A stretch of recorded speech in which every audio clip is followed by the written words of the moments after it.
When you saw her in the coffin, did she look the same way? Absolutely not. And you don't have an animal that gnawed on her? No. Yeah. An Adams County family nightmare with burying their loved one. Hear this disturbing story. An Adams County family's nightmare with burying their loved one. Did an animal eat part of their mom's ear and do other damage to her body while she was under a funeral home's care? That family is now suing. Investigative reporter Stefano DiPietrantonio has a story you will see only on Fox 19 Now. And we do want to warn you, those images you are about to see, some of the details, they are startling, they are graphic, but you need to see them to understand the story. That family got quite a start, they told me, when they saw their loved one in the casket with part of her ear and toe missing, and what they claim are burn marks up and down the left side of her body. We've got to warn you, the images you're about to see are graphic and disturbing.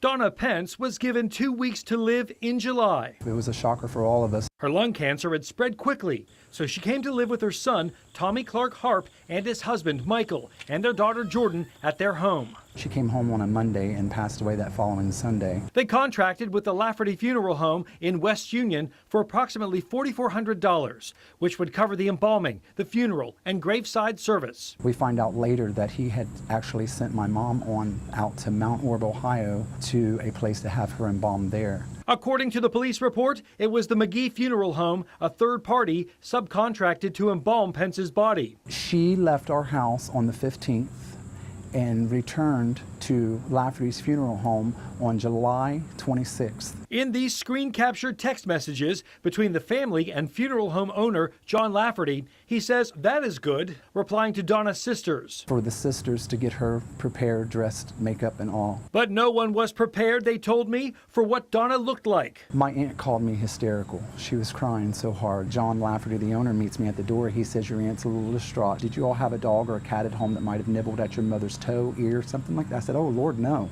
No. I said, mother was completely intact. Why? This was why. The entire lower part of Donna's left ear was gone. The ear definitely looks like something chewed it off. It looks like teeth marks. I honestly think it might have been a rat. She also had a bite mark on the neck. It reminded me when I was a child, I had a gerbil and it bit me. And that's the same type bite that was right there, and then the ear, and then the toe. Her pinky toe, he says, the skin missing all the way to the bone. She was a mess. And the family says these mysterious burn marks up and down the left side of her body. Her left arm, it looked like she had been burned. She had a big patch right here of her skin that was just peeled back. That's just how they presented her to us. Immediately, I just hit the floor. I could not believe my eyes. But this was far from the end of the story. What else the family discovered examining her body and why they claim there was no way her body was properly embalmed. Also, what the funeral director told the family that just about put them over the edge. Part 2 in just a bit. Stefano DiPietrantonio, Fox 19 Now. Now, we reached out to both funeral homes, and McGee Funeral Home told us a rat did not eat Pence's ear, and that the marks look like burns were normal skin decay and pulling away. Lafferty's Funeral Home would not talk with us. The state board is investigating. Part 2 of Stefano's piece coming up later this hour. It is our exclusive story of an Adams County's family's nightmare. Did an animal eat part of their mom's ear and do damage to her body while she was under a funeral home's care? What else the family found examining her body? Investigative reporter Stefano DiPietrantonio is here with part 2 of this disturbing story you'll see only on Fox 19 Now. And we want you to be prepared. Some of the pictures are very graphic, but you need to see them to understand this family's story. Now, where we left off, the family of Donna Pence had just discovered part of her left ear was missing. And there were bite marks, they say, on her neck, according to her son Tommy. Also this.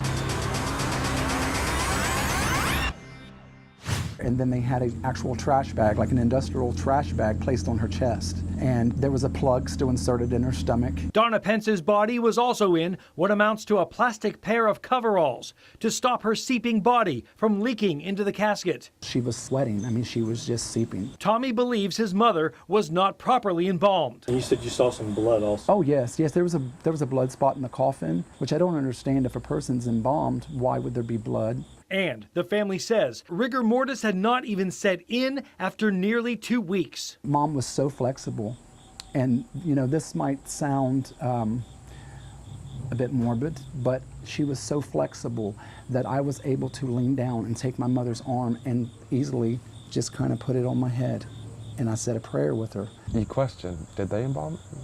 They charged you for it.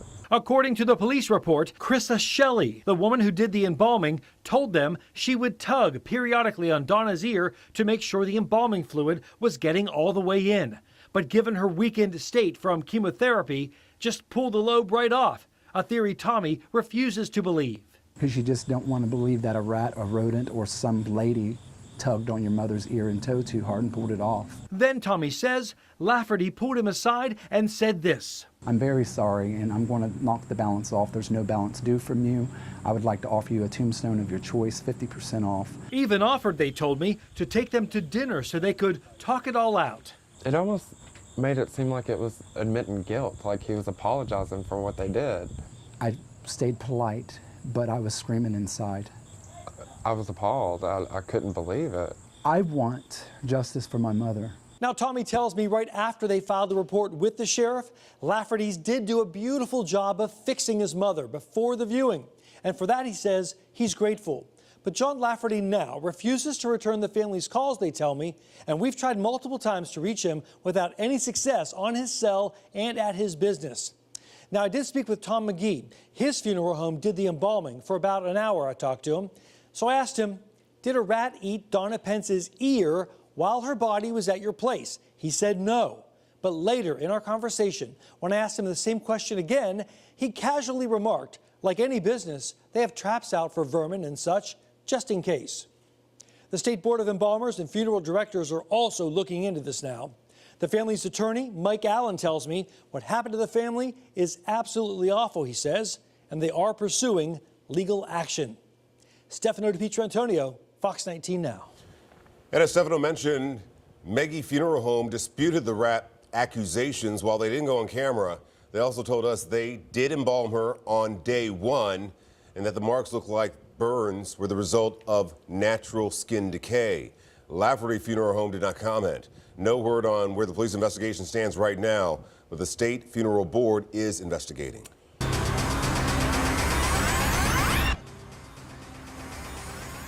And Fox 19 now investigates a dangerous and potentially deadly trend. As drug dealers and other criminals go to prison, their aggressive dogs, we're told, are getting let go by family or friends who have no way to take care of those animals. And end up running loose in your neighborhoods. Maybe you've seen them.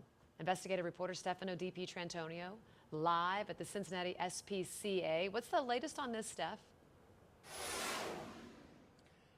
Trisha, Rob, we're here on the north side at their intake facility where they bring animals here up to Sharonville as well. They tell me they pick up a staggering 12,000 dogs a year. Some dogs may come from drug dealers. Others are simply who got away from their owners who maybe while they were at work. Others are dogs who've been trained to protect their masters and attack on command. Still more, just discarded for any number of reasons, but they all share one thing in common: the ability to seriously injure you if you approach them.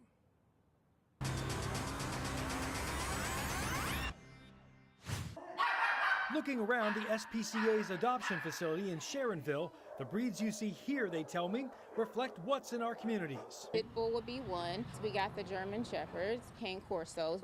Nikita Gaffney with the SPCA Cincinnati tells me there's really no way to track whose dogs, whether it's from a drug dealer or a regular person, have been cut loose in neighborhoods. But we do know that it occurs, so that is a fact. When you see a stray dog running around, You don't know its history.